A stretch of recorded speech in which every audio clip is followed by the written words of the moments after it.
সবাই কেমন আছো? আশা করছি ভালো আছো। আমিও খুব ভালো আছি। Welcome to Bengali blogger Sonali. Welcome, একটা নতুন ভিডিও নিয়ে চলে এসেছি তোমাদের কাছে। আজকে সকাল সকাল উঠেই রান্নাঘরে চলে এসেছি। এসে আমার দুপদ হয়েও গেছে। এবার ঢ্যাঁড়সের যে রেসিপিটা বানাচ্ছি ওটা নিরামিষ দিনেও কিন্তু খুব ভালো লাগে, সেই জন্য তোমাদের কাছে শেয়ার করবো। রসুন দিয়ে পটল আলু তরকারি করেছি। এখানে মাছের ঝোল বানিয়েছি, মানে কোনো আলু দিইনি, পেঁয়াজ দিয়ে রসুন দিয়ে মাছের ঝোল। আর এখানে দেখো কয়েকটা আলু কেটে নিয়েছি, কয়েকটা ঢেঁড়স কেটে নিয়েছি। আর এখানে স্পেশাল মশলাটা হচ্ছে পোস্ত, কাঁচা লঙ্কা। আমি একটা কাঁচা লঙ্কা দিয়েছি, যে যেমন ঝাল খাও, যে বেশি ঝাল খাবে এই লঙ্কাগুলো খুব ঝাল, ওই জন্য একটাই দিয়েছি। আর এখানে দেখো সর্ষে, এই তিনটে দিয়ে আমি বেটে নেবো। এটা পুরোই নিরামিষ হবে। আর নিরামিষ দিনেও তোমরা কিন্তু এই দিয়ে দারুণভাবে খেতে পারো, আর কিচ্ছু লাগবে না। তা চলো মশলাটা তৈরি করি।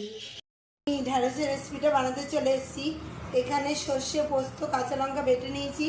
কড়াইতে নিয়ে নিয়েছি তেল, আর ঢ্যাঁড়স আলু তো এদিকে রয়েছেই। তা চলো, প্রথমে তেলটা গরম হয়নি, এর মধ্যে দিয়ে দেবো কালো জিরে। তেলটা মনে হচ্ছে ভালোই গরম হয়ে গেছে, কালো জিরেটা দিয়ে দিলাম। দেখো ভালোই গরম হয়ে গেছিলো। কালো জিরেটা ফটফট করে ভেজে একটা কালার চেঞ্জ হবে আর দারুণ একটা গন্ধ বেরোবে, তখন আমি ঢ্যাঁড়স আর আলুগুলো দিয়ে দেবো। বন্ধুরা, দারুণ একটা গন্ধ বেরিয়ে গেছে, কিন্তু তোমাদের তো ফোনের মধ্যে দিয়ে শোকাতে পারবো না, তাই তোমরা যখন রান্না করবে তখন গন্ধ শুকে নিও। তা চলো, ঢ্যাঁড়স আর আলুগুলো সব দিয়ে দিই।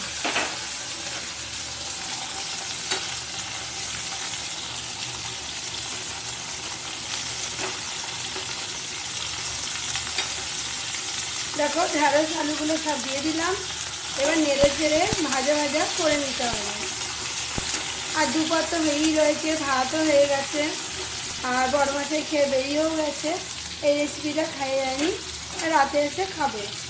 তা চলো, এর মধ্যে সামান্য একটু হলুদ দেবো। এই মশলায় আর হলুদ দেবো না, এর মধ্যেই হলুদ আর নুনটা দিয়ে দেবো। সামান্য একটু হলুদ আর সামান্য একটু লঙ্কার গুঁড়ো আর নুন দিয়ে দিয়েছি, আর সামান্য একটু চিনি দিয়ে এবার ভালো করে আমি নাড়াচাড়া করে নেবো ঢ্যাঁড়স আর আলুগুলোকে। একটু ভাজা ভাজা হয়ে এলে আমি তারপরে দিয়ে দেবো মশলাটা। খুব বেশি ভাজা ভাজা না হলেও চলবে, মশলা তো আমার রেডিই আছে, দিয়ে দেবো। ভাজা হয়ে গেছে, আমি তাই এবার মশলাটা দিয়ে দেবো। সর্ষে আর পোস্ত দিয়ে, সর্ষে আর পোস্ত বেটে এইভাবে ঢ্যাঁড়স রান্না করে খেয়ে দেখো, একবারে অমৃত লাগবে। নিরামিষ দিনে তো ব্যাপক লাগে, আর দারুণ লাগে খেতে। এবার পাত্রে একটু জল নিয়ে নেবো, দিয়ে মশলাটা নাড়াচাড়া করবো। দেখো নেড়ে ছেড়ে এরকমভাবে কালারটা এসছে, দেখো কত সুন্দর। এবার একটু সামান্য একটু জল দিয়ে দেবো আমি আলুগুলো আর ঢ্যাঁড়সটা ভালো করে কুক হওয়ার জন্য। হয়ে গেলেই রেডি হয়ে যাবে। এই রেসিপিটা নিরামিষ দিনেও কিন্তু খুব ভালো, এই দিয়েই তোমার সব ভাত খাওয়া যাবে।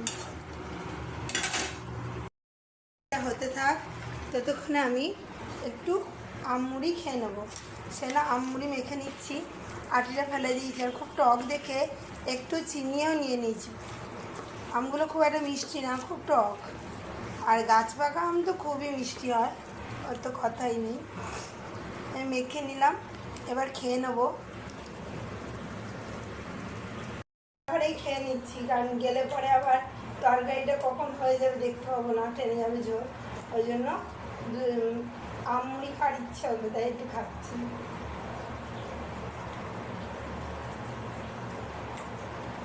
দুর্দান্ত লাগে আমুড়ি, তোমরা এবার খেয়ে দেখো।